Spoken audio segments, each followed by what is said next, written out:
Good evening, my friends. And I thank you for allowing me to present my final paper in my class, Intercultural Communication.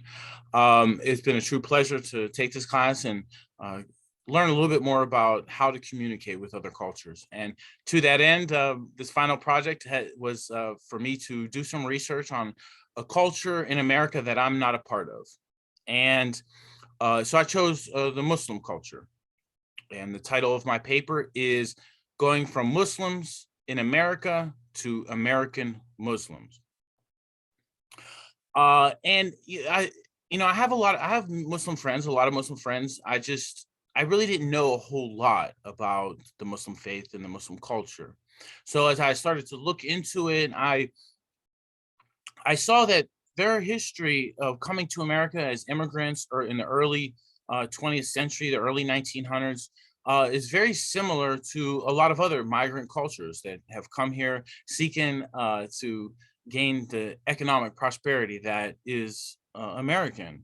The early Italians or Irish, Germans that came to the country to just make a better way for their people.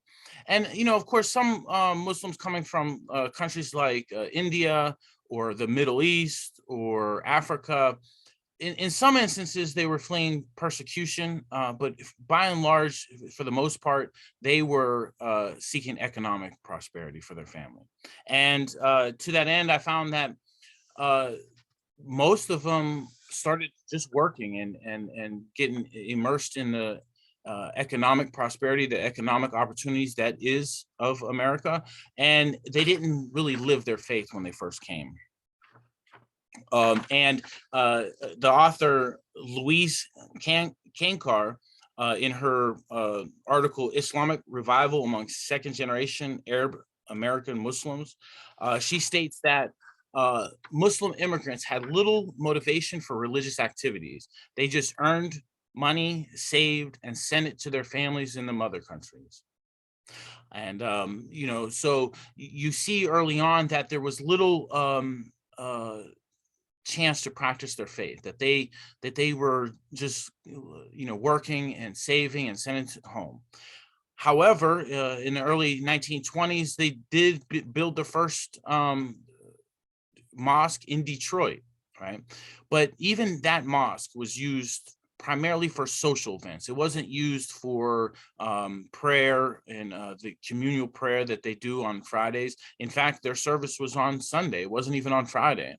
That was until in 1937, they built another mosque in Dearborn, which is right outside of Detroit. And in fact, Dearborn is the largest Muslim population in the United States. So they built this second mosque in Dearborn called the Dix Mosque, and it was built on in Dix Road. That's why they called it the Dix Mosque.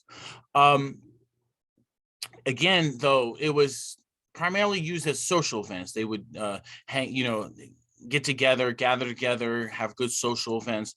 That was until in the mid 1970s. In 1976, a group of Muslims came on a Friday, which is the traditional day that Muslims practice their communal prayer. They came on a Friday and they saw that the doors were locked, and they weren't having it. They broke in and they had prayer. They had their prayer service, and from that day forward, that mosque was used only for prayer. They would not allow it to be used for social events anymore. And the author Muchet Belisi stated that one interpretation of this particular episode in its history is that the newcomer immigrant Muslims were troubled by what they saw to be the alienation of their fellow Muslims. They saw the earlier immigrants as simply lost in the ocean of America. They had they had lost their spatial and temporal bearings. So this author, this scholar that was writing this relaying this story, identified that the Muslims that were trying to practice and live their faith saw that the previous generation of immigrants had lost their faith. They got caught up in making money and having a lot of prosperity, having a lot of possessions, and they weren't having it. So they started to practice their faith again. And you'll see this throughout the generations to come in Islam, where they are uh, trying to get their faith back, trying to assimilate into the American culture, and trying to develop a new identity, one that is truly American and truly Muslim. But as we know, they were going to have some difficult times as they tried to transition into more politics and to put out this message that Muslims can be American and they can be involved in the American way in politics, and to try and um, read what one thing that I found is that they try to, as many Christian conservatives do, they try to get American politics in an American way back to the founding fathers, the Constitution. They believe the Muslims believe that their traditional beliefs was more akin to the founding fathers' principles that they made the Constitution on than America had gotten to. And we see this with conservative Christians today too, where there's a big push with conservative Christians to get back to how the founding fathers wanted it, based on traditional belief systems. And there's going to be that constant battle you'll see as the Muslims try and find their way and try and live their faith. And during this time, we come into the 1990s now, where they're trying to combat a rising Islamophobia due to the Gulf War. And after the Gulf War, they're trying to continue to push the narrative here in America that they are people of peace, that they're people of faith. However, they're fighting against a losing battle when it comes to 9/11 now. In 2001, they again have to reinvent themselves and rebrand themselves. And you have second and third generation American Muslims that are, the only thing they've ever known is America.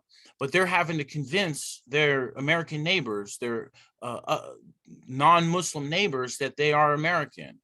They have a different color skin. They might have their Middle Eastern or African relatives, texture and color of skin, but they have to convince their neighbors that they are Americans.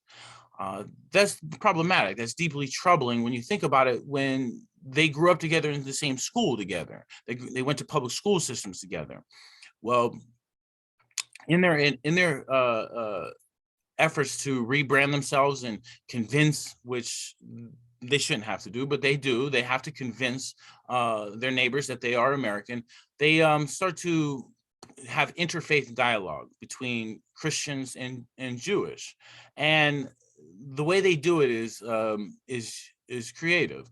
They point to a common forefather of Abraham, and this is something I didn't know coming into this research paper, is that all three major faiths, the Jewish, the Christians, of which I am a Christian, and the Muslims, all believe that Abraham is their forefather in the faith. So they all draw their lineage from Abraham.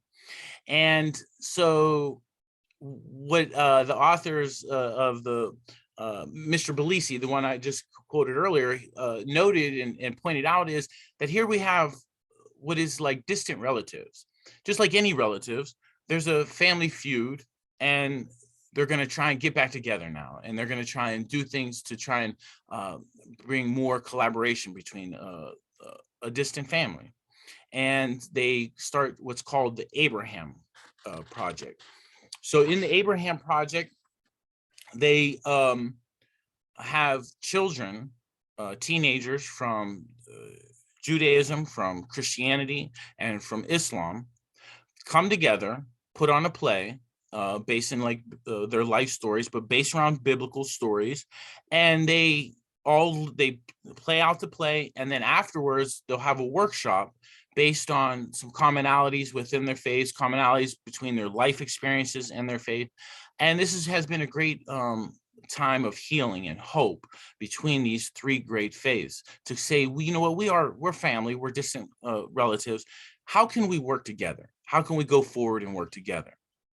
And another initiative that they have done is the Al Noor School has pushed a narrative and teaching young Muslims. It's an Islamic school, but they've been teaching young Muslims to be more engaging with your community, be a community activist, get involved, be more open to diversity. And because this school has taken a novel approach to teach young Muslims how to be more open and communicate their faith, to be able to communicate their faith to their neighbors and to the community at large, since they have been able to do that, they have been able to show others that they truly are American. And it's precisely this effort between this Al Noor School and the Abraham Project that has helped to create a American Muslim identity. So no longer are they just Muslims who live in America or have come down through Muslim relatives and are still looked at somewhat as like foreigners, but they're now creating a Muslim American identity. And because of that, they have been able to gain positions in Congress, been able to work with other great faiths to do social projects. And they have started to gain traction as a truly American subculture. And, finally, I just want to say that I have grown to love and appreciate the richness of the diversity of America. And I, even on this call tonight, with my friends and my brothers, that and I'm sure, with at Youngstown State University, where I go to school, the richness of the diversity is something special. And there's something special to be said when we come together and collaborate and work on projects, when people see things differently and have different perspectives and bring it to the projects, how special it is. Yes, and yep, the Irish and all kinds of different cultures for sure. And I thank you for listening tonight, and love you guys, and God bless you.